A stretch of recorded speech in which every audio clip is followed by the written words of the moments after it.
এমন একটা সূরা, সূরা ফাতিহা, এটা সূরাতে শেফা বলা হয়। সূরা ফাতিহাকে আপনি কি করবেন, এটাকে আপনি রোগীদের মধ্যে ফু দিবেন, ঝাটফুঁক করবেন, এটা পানি খাবেন, এটা দিয়ে আপনি চিকিৎসা করবেন, একদম সাথে সাথে রোগ কি হয়ে যাবে, ভালো হয়ে যাবে। এটা প্রয়োগ করে দেখতে পারেন আপনি। এটা সূরা ফাতিহা সর্বপ্রথম তো নিজের হৃদয়ের রোগকে দূর করবে।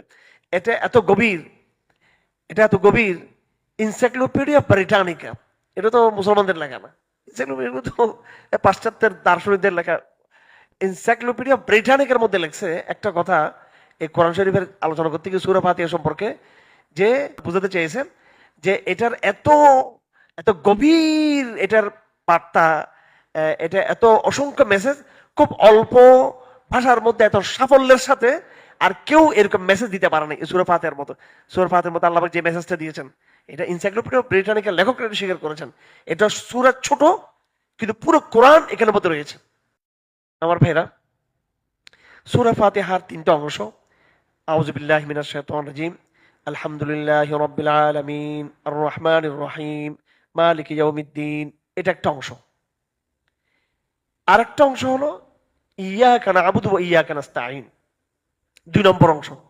3 নম্বর অংশ হচ্ছে ইহদিনাস সিরাতাল মুস্তাকিম সিরাতাল লাযীনা আন'আমতা আলাইহিম গায়রিল মাগদুবি আলাইহিম ওয়ালাদ-দাল্লিন, এটা 3 নম্বর অংশ।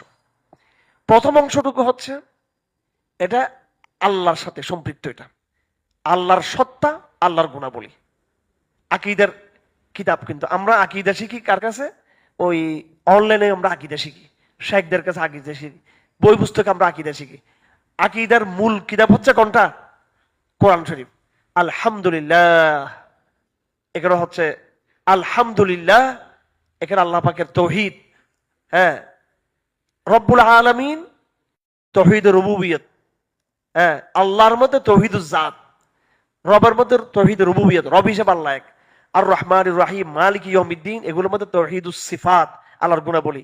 গুণাবলীর মধ্যে আল্লাহ পাক সুবহানাহু ওয়া তাআলা যে রব্বুল আলামিন, আর রহমানুর রহিম, মালিক ইয়াউমিদ্দিন, রব্বুল আলামিন বলে আল্লাহ পাক সুবহানাহু ওয়া তাআলা পুরো জগৎকে একদম এখানে শামিল করে নিয়েছেন।